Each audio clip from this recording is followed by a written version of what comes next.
The brain organoid program allows us to apply this framework to a much more specific context of use. Here, the application is developmental neurotoxicity, hazard identification, and prioritization. And defining that context changes how we think about the model. A brain organoid does not need to create an entire human brain. It needs to reproducibly capture the developmental biology necessary to detect relevant disruption. Our workflow therefore focuses on controlled spheroid generation, plate uniformity, maturation, and response to reference chemicals. The validation package is being built around morphology, molecular markers, functional endpoints, reference chemical response, reproducibility, and RNA sequencing and other multimodal integration. The key question that we need to ask here is, can the model reliably detect decision-relevant developmental disruption? So this brings us to one of the most important aspects of reproducibility. We cannot wait until the final assay to discover that the model failed. If an endpoint fails at the end of a multi-week differentiation, we need to know whether the problem originated with the starting cells, embroid body formation, transfer, maturation, cryopreservation, or the assay itself. That is why QC has to be distributed across the organoid life cycle.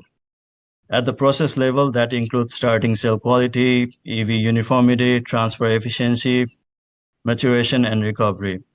And at the assay level, we need plate uniformity, morphology, viability, lineage markers, functional endpoints, reference chemical response, and reproducibility. And each QC gate needs two things: a predefined acceptance criteria and a clear corrective action before advancing to the next stage. Ultimately, all of these measurements should answer one higher level question: does this NAM provide sufficiently reliable evidence for its defined context of use? That is the decision performance that we need to consider. So even a well-validated and technically strong NAM will not automatically be adopted. Several things have to converge. The context of use has to be narrow and credible. Manufacturing has to be reproducible enough to support meaningful batch release criteria. Biological and technical validation have to be fit for purpose. The workflow itself has to transfer across operators and eventually across lab.